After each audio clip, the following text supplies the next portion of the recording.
வணக்கம். Silver chat செய்திகள். இன்றைய முக்கிய செய்திகள். திருப்பட்டினத்தில் உள்ள புகழ்பெற்ற ஸ்ரீ ஜடாயுபுரீஸ்வரர் ஆலய மாசிமக பிரம்மோற்சவ விழாவின் முக்கிய நிகழ்ச்சியான தியாகராஜர் உன்மத்த நடன நிகழ்ச்சி வெகு விமர்சையாக நடைபெற்றது. இதில் ஏராளமான பக்தர்கள் கலந்து கொண்டு சுவாமி தரிசனம் செய்தனர். புதுச்சேரி மாநிலம் காரைக்கால் அடுத்த திருப்பட்டினத்தில் உள்ள பிரசித்தி பெற்ற ஜடாயுபுரீஸ்வரர் சுவாமி தேவஸ்தானம் மாசிமக பிரம்மோற்சவ பெருவிழா கடந்த 22ஆம் தேதி கொடியேற்றத்துடன் துவங்கியது. தொடர்ந்து தினமொரு அலங்கார வாகனத்தில் ஜடாயுபுரீஸ்வரர் அம்பாள் வீதியுலா வந்தனர். இந்த நிலையில் பிரம்மோற்சவ விழாவின் முக்கிய நிகழ்வாக நேற்று இரவு தியாகராஜர் உன்மத்த நடன நிகழ்ச்சி வெகு விமர்சையாக நடைபெற்றது. இதில் தொகுதியின் சட்டமன்ற உறுப்பினர் நாக தியாகராஜன் மற்றும் ஏராளமான பக்தர்கள் பங்கேற்று தியாகராஜரின் உன்மத்த நடனத்தை கண்டு ரசித்தனர். மேலும் 28ஆம் தேதி திருவடைச்சான் சப்பரமும் 2ஆம் தேதி தேர் திருவிழாவும் அன்று இரவு ஜடாயு ராவண யுத்தமும் அதனைத் தொடர்ந்து விழாவில் முக்கிய நிகழ்ச்சியாக வரும் 4ஆம் தேதி தெப்பத் திருவிழா வெகு விமர்சையாக நடைபெறவுள்ளது. புதுச்சேரி சுகாதாரத்துறைக்கு பாராளுமன்ற உறுப்பினர் நிதியிலிருந்து ரூபாய் 25.32 லட்சம் மதிப்பில் 2 ஆம்புலன்ஸ்களை வைத்திலிங்கம் எம்பி மக்கள் பயன்பாட்டிற்காக கொடியசைத்து தொடங்கி வைத்தார்.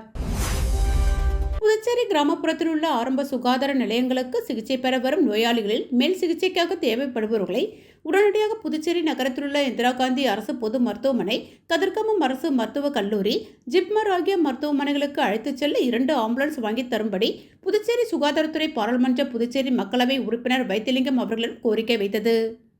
அதனை ஏற்று பாராளுமன்ற உறுப்பினர் வைத்திலிங்கம் தனது தொகுதி மேம்பாட்டு நிதியிலிருந்து 2 ஆம்புலன்ஸ் வாகனங்களை வாங்கித்தர ரூபாய் 25.32 லட்சம் நிதி ஒதுக்கியிருந்தார்.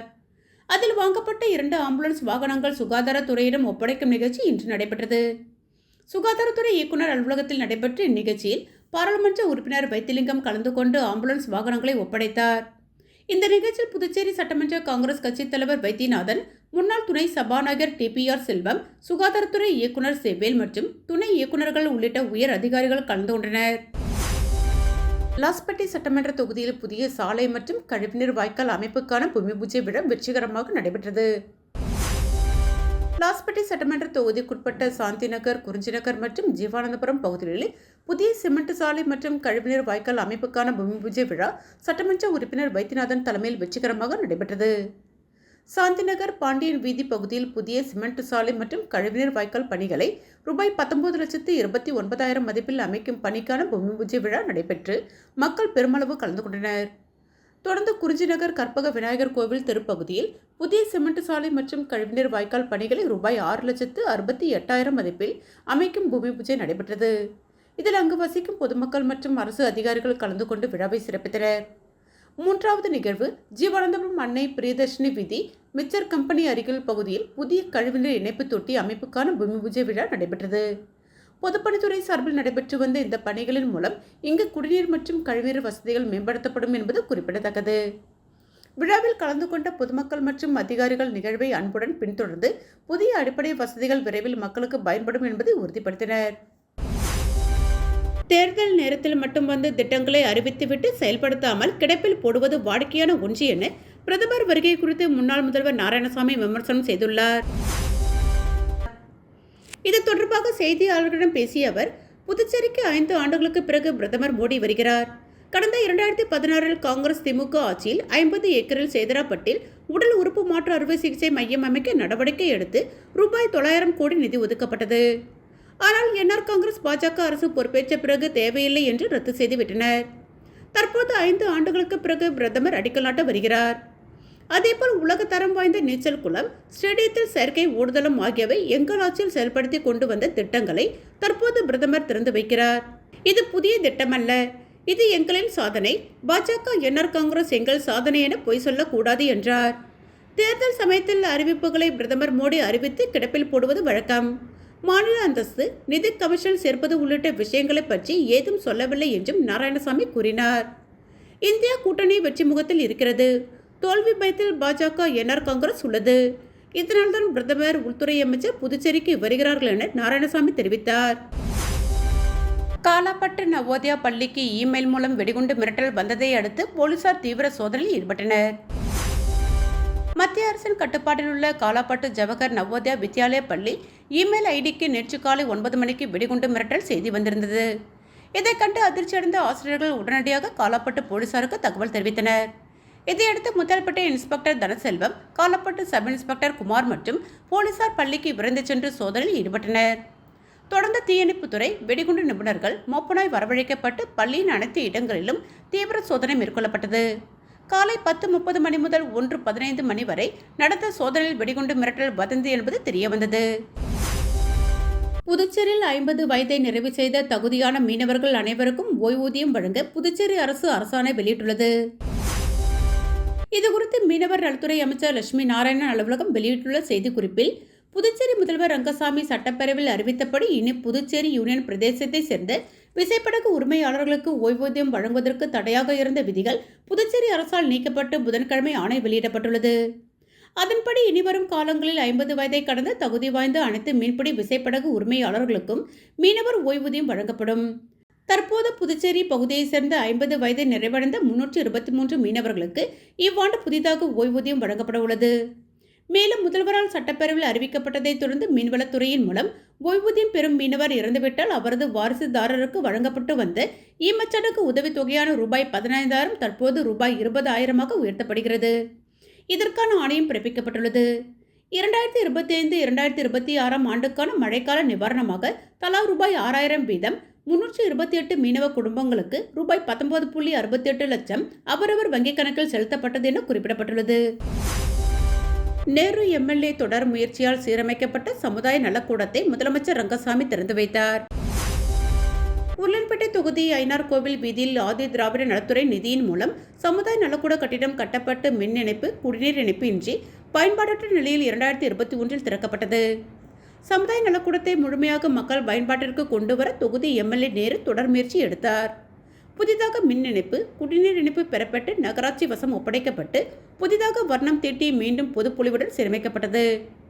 மேலும் நாற்காலிகள், உணவு அருந்தும் மேஜைகள் ஆகியவற்றை எம்எல்ஏ நேரு சொந்த செலவில் வழங்கினார். சீரமைக்கப்பட்ட சமுதாய நலக்கூடம் திறப்பு விழா இன்று நடைபெற்றது. நேரு எம்எல்ஏ முன்னிலையில் முதலமைச்சர் ரங்கசாமி சமுதாய நலக்கூடத்தை திறந்து வைத்தார். விழாவில் நகராட்சி ஆணையர் பாஸ்கர், செயற் பொறியாளர் சிவபாலன், உதவி பொறியாளர் பழனிராஜா, இளநிலை பொறியாளர் குப்புசாமி, நகராட்சி அதிகாரிகள், ஊழியர்கள், நமது மக்கள் கழக பொறுப்பாளர்கள் விநாயகம், கராத்தே சுந்தர்ராஜ், ரகு, ரஞ்சித்குமார் தொகுதி மக்கள் பலர் கலந்து கொண்டனர். காரைக்காலில் காவிரி நீரை முழுமையாக பயன்படுத்த ரூபாய் 500 கோடியில் புதிய திட்டம் உருவாக்கப்பட்டு உள்ளதாக கவர்னர் கைலாஷ்நாதன் தெரிவித்துள்ளார். புதுச்சேரி அரசு வேளாண் மற்றும் விவசாயிகள் துறை சார்பில் விவசாய கூலி தொழிலாளர்கள் மற்றும் விவசாயிகளுக்கு பல்வேறு நலத்திட்டங்கள் வழங்கும் விழா நடைபெற்றது. நலத்திட்ட உதவிகளை வழங்கிய துணைநிலை ஆளுநர் கைலாஷ்நாதன் பேசியதாவது, காரைக்காலில் 7 TMC காவிரி நீர் நமக்கு வருகிறது. அந்த நீரை நாம் சரியாக உபயோகப்படுத்துவதே கிடையாது. காவிரி நீரை முழுமையாக எப்படி உபயோகப்படுத்துவது என காரைக்கால் விவசாயிகளுக்கு மட்டும் ரூபாய் 500 கோடிக்கான பெரிய திட்டத்தை தீட்டிக் கொண்டிருக்கிறோம். இதனால் தண்ணீர் வீணாவதை தடுத்து சேமிக்க முடியும், நிலத்தடி நீர் அதிகரிக்கும் என்றார். இந்நிகழ்ச்சியில் முதல்வர் ரங்கசாமி, சட்டப்பேரவைத் தலைவர் செல்வம், அமைச்சர் தேனி ஜெயக்குமார், வேளாண் துறை செயலர் யாசின் முகமது சௌத்ரி உள்ளிட்டோர் பங்கேற்றனர். சுங்கச்சாவடிகளுக்கு எதிர்ப்பு தெரிவித்து வாகனங்களுடன் முற்றுகை போராட்டத்தில் ஈடுபட முயன்ற CATU தொழிற்சங்கத்தினர் போலீசார் கைது செய்தனர். புதுச்சேரி சுற்றிலும் நெடுஞ்சாலைகளில் டோல்கேட் அமைப்பதை கண்டித்து போக்குவரத்து தொழிலாளர்கள் சங்கம் CATU பல்வேறு போராட்டங்களை நடத்தி வருகிறது. அதன் ஒரு பகுதியாக சட்ட விதிகளுக்கு எதிராக செயல்படும் பாகூர், சேலியமேடு, திண்டிவனம், மொரட்டாண்டி டோல்கேட்டுகளை நிரந்தரமாக மூட வேண்டும் என வலியுறுத்தி டோல்கேட் முற்றுகை போராட்டம் நடத்தப்படும் என சங்க நிர்வாகிகள் அறிவித்திருந்தனர். இதற்காக ராஜீவ்காந்தி சிக்னல் அருகே தட்டாஞ்சாவடி ஒழுங்குமுறை விற்பனை கூட திடலில் சரக்கு வாகனங்களுடன் CATU நிர்வாகிகள் இன்று காலை ஒன்று திரண்டனர். அங்கிருந்து புதுச்சேரி பிரதேச தனியார் போக்குவரத்து தொழிலாளர்கள் சங்க கௌரவ தலைவர் ரவிச்சந்திரன், தலைவர் அந்தோனிதாஸ், செயலாளர் சீனிவாசன், பொதுச் செயலாளர் மதிவாணன், பொருளாளர் சரத்குமார் ஆகியோர் தலைமையில் கிராமப்புற மக்கள் பாதுகாப்பு இயக்க ஜெகநாதன், மார்க்சிஸ்ட் கம்யூனிஸ்ட் மாநில செயலாளர் ராமச்சந்திரன், தமிழர்களம் அழகர், பொதுநல அமைப்பினர் மற்றும் சரக்கு வாகன ஓட்டுநர்கள், தொழிலாளர்கள் வாகனங்களுடன் ஊர்வலமாக கோரிமேடு நோக்கி புறப்பட தயாராயினர். அப்போது அவர்களை மேற்கொண்டு செல்ல விடாமல் போலீசார் தடுத்து நிறுத்தினர். இதனால் போராட்டக்காரர்களுக்கும் போலீசாருக்கும் இடையில் லேசான தள்ளுமுள்ளு மற்றும் வாக்குவாதம் ஏற்பட்டது. இதனையடுத்து சாலை மறியலில் ஈடுபட முயன்ற 100க்கும் மேற்பட்டோர் கைது செய்யப்பட்டனர். மணவெளி சட்டமன்ற தொகுதி நோனாங்குப்பம் பகுதியில் ரூபாய் 32 லட்சம் திட்ட மதிப்பீட்டில் 2 புதிய மின்மாற்றிகளை சட்டப்பேரவைத் தலைவர் செல்வம் இயக்கி வைத்து பொதுமக்களுக்கு அர்ப்பணித்தார். மணவெளி தொகுதிக்குட்பட்ட நோனாங்குப்பம் பகுதியில் குறைந்த மின்னழுத்தம் நிலவி வந்த நிலையில் அதனை சீர் செய்யும் வகையில் சட்டப்பேரவைத் தலைவர் செல்வம் அப்பகுதிக்கு புதியதாக 2 மின்மாற்றிகளை அமைப்பதற்கு புதுச்சேரி அரசு மின்துறை மூலம் நடவடிக்கை எடுத்தார். அதன் தொடர்ச்சியாக நோனாங்குப்பம் புதுக்காலனி பகுதியில் புதிய மின்மாற்றி ரூபாய் 16,42,263 திட்ட மதிப்பீட்டில் புதிய மின்மாற்றி அமைக்கப்பட்டது.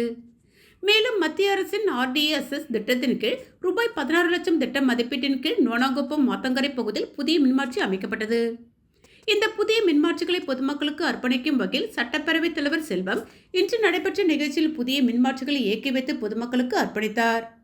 இந்த நிகழ்ச்சியில் மின்துறை செயற் பொறியாளர் கிராமம் தெற்கு உமேஷ் சந்திரா, அரியாங்குப்பம் இளநிலை பொறியாளர் லூர்துராஜ் மற்றும் ஊர் முக்கிய பிரமுகர்கள் பொதுமக்கள் கலந்து கொண்டனர். விதிமுறைகளை மீறி யாரேனும் நோட்டீஸ்கள் போஸ்டர்கள் அடித்துக் கொடுத்தால் சம்பந்தப்பட்ட அச்சக உரிமையாளருக்கு ரூபாய் 2000 அபராதம் 6 மாதம் சிறை தண்டனை கிடைக்கும் என சப் கலெக்டர் எச்சரிக்கை விடுத்துள்ளார். வில்லியனூர் தெற்கு பகுதி சப் கலெக்டர் குமரன் தலைமையில் தேர்தல் தொடர்பான ஆலோசனைக் கூட்டம் நடைபெற்றது. வருவாய் அதிகாரி பிருத்திவி, தாசில்தார்கள் சேகர், விபீஷ், துணை தாசில்தார் தமிழரசன், வில்லியனூர் மற்றும் நெட்டப்பாக்கம் கொம்பியின் ஆணையர்கள் பிரபாகரன், ரமேஷ், கொம்பியின் பகுதியில் உள்ள பேனர் டிசைனர்கள், ஆப்செட் பிரிண்ட் உரிமையாளர்கள் கலந்து கொண்டனர். கூட்டத்தில் சப் கலெக்டர் குமரன் பேசுகையில், தேர்தல் நேரம் என்பதால் வேட்பாளர்கள் தங்களது வரவு செலவு கணக்கை கண்காணிக்க வேண்டும். பேனர் டிசைன் செய்பவர்கள், பிரிண்டிங் செய்பவர்கள், விளம்பர நோட்டீஸ்கள் அச்சிடுபவர்கள், வாடிக்கையாளர்களின் பெயர், மொபைல் போன் எண், நகல் எண்ணிக்கை அவசியம் இருக்க வேண்டும்.